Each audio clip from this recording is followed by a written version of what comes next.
Hello everybody, this is Kyle D, better known as Ride My Avatar, bringing you a winning image deck profile. Today we're going to cover the Sylvan Horn Beast King Magnolia winning image deck profile. Kind of reviewing what cards are kind of good in it. Way of trying to win with this deck is, let's go over it. Sylvan Horn Beast King Magnolia. Its deck strengths are multi-attacks, for 4 attacks on non-Persona Ride turns and up to 6 attacks on Persona Ride turns. Magnolia is pretty much the heart and soul of the deck. That's why it is mainly focused in the Ride deck. So again, the card is kind of well needed, and it also has a very strong early game if you open up correctly. And mid to game is where it really goes off, because again, Magnolia can push to 5 and you're in a really good spot when you swing into them on your Magnolia Persona Ride turn. So being able to swing in for 6 attacks with extremely high numbers really pushes your opponent to breaking points, because they can't handle that many attacks in one turn. So pros of this deck: it can make extremely strong turns with a full board, explosive turn 4th ride turns that can close the game out completely or get you close to winning on your 5th ride turn. So again, this deck can really put out numbers. They hit high enough on their own because, again, they have units that boost themselves, or you have units that on play boost up. So again, it has explosive turns, so you can save your hand for those turns. Cons of this deck: can burn out quite fast on its resources because of the lack of draw and ways to gain spent resources back. Can lose you the game if not managed well. So again, Magnolia costs Counterblast to restand. There's a bunch of cards that cost resources like Counterblast, Soul Blasting, just to call extra units. Again, sometimes that's just not good enough. Again, also some of their call features will hit you your triggers that you kind of want. So again, being able to only call the top like Gold Paladins used to do really hurts this deck's play potential, because of the fact is you don't control what you're calling and you gotta blind luck it. And sometimes you will hit that trigger, or you'll hit your order and you're not gaining any advantage, so you're getting plus where you should have. So again, when this card deck can plus, it's a steamroller. When it can't, it's kind of a slow crawl, and sometimes it just really struggles to get there. So again, it is very luck reliant sometimes. Here's the deck list, guys, that I'm going to be testing out from here. I think this is a really strong list. Again, this is just here to show off, to hopefully give people that are just here to see a deck list. Now let's give them a few seconds. Well, good enough. Let's go over the Ride deck. So first off, we have Sylvan Horn King Beast Magnolia. Of course, it is the heart and soul of the deck, so you want to have this as your 3 in your Ride deck. So at the end of the battle, this unit attack, Counterblast, choose one of your opponent's rear guards until the end of turn. A unit can attack from the back row. It gets plus 5,000. If you Persona Road this turn, though, choose 3 instead of 1. So again, being able to choose 3 units instead of 1 is just really powerful, and that's where the game closers come in. Then we have Sylvan Horn Beast Lattes. When this unit is rode upon by Silver Beast King Magnolia, Soul Blast 1. Reveal the top card of your deck. If it is a unit card, call it to rear. If it isn't, put it into your hand. So again, this at least puts it into your hand. So again, but the problem does come into effect that if you didn't plus properly on that, you're still negging. So auto back row: when this unit attacks the Vanguard, Soul Blast 1, this unit gets plus 1,000 of battle. Pretty decent. I mean, again, being able to gain 1,000, being able to attack 20k in the back row, 25k if you did it with Magnolia skill, really does help out. The Soul Blast is a little heavy cost. I think even if it was just plus 5,000 and without the Soul Blast, it would have been fine. Being able to 15k swing is just really good. Sylvan Horn Beast Cryas. Who doesn't love this cute little guy's face? It's adorable. When this unit is rode upon by Sylvan Horn Beast Lattice, you may reveal the top card of the deck. If it's a grade 2 or less, call it to rear. If it isn't, put it into your soul. This is where that kind of, if you flip that trigger, you lose it. And that's kind of where it hurts a lot, but it has a great back row effect. During the battle, this unit attack, this unit gets plus 5,000 until the turn. Well, until this unit gets plus 5,000. So again, it's a 13k attacker, so being able to poke from the back row is just really nice. Magnolia being able to allow your units to attack from the back row is really strong. Most decks don't get the ability to multi-attack. This is where the Aqua Force kind of comes in from this, and the power comes from Great Nature slash Neonectars. So again, this is how the deck works. Key cards you want that are you're looking out of to put in your deck is either gaining power to help make high numbers for push turns, or units having their own way of gaining power.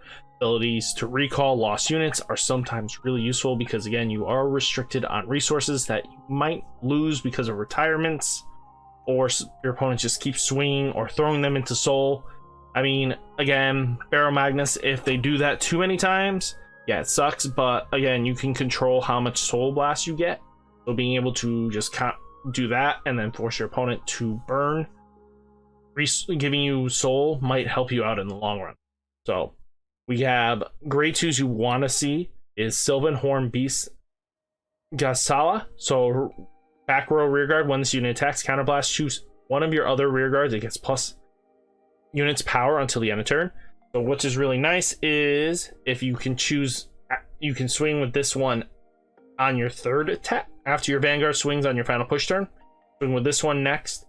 After you put your triggers and stuff, you at least put it on the bear, and then you push it over to another unit, and then you can proceed to keep chaining this and just really push your opponent really hard quickly.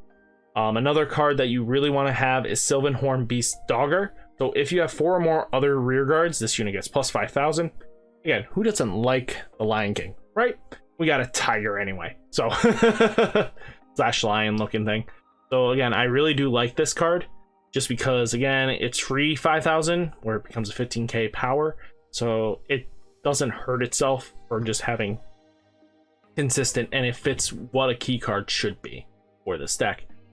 Spurring Maiden Elena. So when this unit is placed on rear from hand, counterblast, soul blast, choose a grade 2 or less card from your drop, call it to rear. It gets plus 5,000 until the end of turn.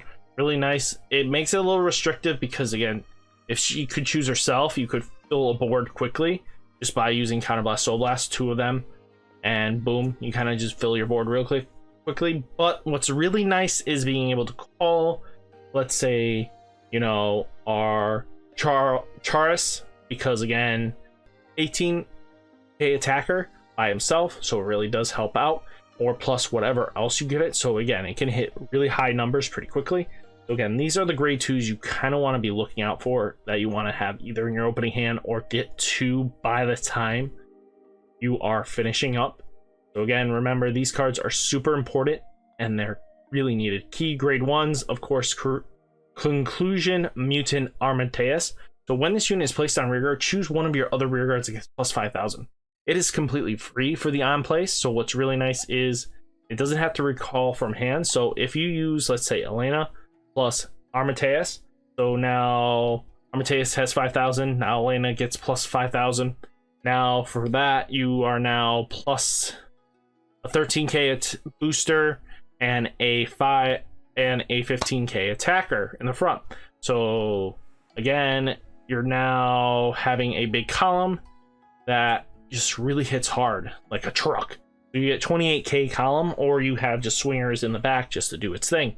And then another key card you want to have in your hand, at least Planetary Preventive Dragon Sentinel. If you don't see it right away, just hope you draw into it, because again, these cards really do help out with the magic number issue that we do face in this game. Because again, an overtrigger can just really hurt you badly that you didn't want to happen. So again, you got to pay attention to that when it happens. Your hands are 2 or more cards, choose a card from your hand, discard it. If your hand has 2 or more cards, choose a card from your hand, discard it. So again, at least if you're 1 card in hand, you at least play this for free. Again, it just helps out really nicely. Other key cards that are flex spots are Sylvan Horn Beast Alio. So retire this unit, choose 2 of your units, it gets plus 5,000 on the turn. Then you have Ghost Chase. So choose one of your units, it gets plus 5,000 until the end of that battle. Choose one of your rear guards not being attacked, return it to your hand. So it really helps because it is a blitz order. You can just choose one of your units, it gets your Vanguard gets plus 5,000, and then you bounce back the PG you probably put down just in case with either spiritual condition or just because you called it with her skill, with the girl skill, with Elena, just to have it so you get to pull it back. And congratulations, you get a reusable PG that you had to cast aside. So again, really powerful way of bringing your stuff back. Another card I play is Spiritual Body Condensation at 1. So play this card, Soul Blast 1, choose a card with grade equal to or less than your Vanguard, call it to rear guard if gains plus 5,000 until the turn. Being able to multi-attack with the plus 5,000, it hits. Really nice numbers. It helps build the board after losing it. So again, we hit this range where we need to be, and that's the good part of it. You don't want to not hit your numbers. So let's talk about the trigger lineup real quick. One over trigger, the one that at least is from the booster set, just to be able to return if you're equal to or more than your opponent is really nice, because at least having a fifth heal in the deck, it really does help out. So we play 4 draw cards, 2 of each, because I like having ways for your opponent not to know how many triggers you're playing. So again, having different units makes them question what you're doing. So no, there's also the reason why we play 4 draws is it's a great discard for riding up, and then no way of drawing in this deck, so the way it compensates for it, it's using draw triggers. Again, also great discard fodder for the ride. Then we have 6 crits, 3 of each, pushes heavy damage, keeps them guessing what numbers you're running. So again, you just want to hit heavy damage and then push them so much, and being able to have these weird numbers just questions how many triggers you're playing of what, because they're not going to be able to predict everything unless they see it all. And then we have 4 heals, self-explanatory really, we need to heal, and that's about it. And then my final thoughts are, really, the deck runs fantastic. Again, it is really heavy on what it needs to do, but when it gets rolling, it is devastating. So guys, hopefully you pick up Magnolia and you play it as well as I do, and I'll catch you in your tournaments. See you next time.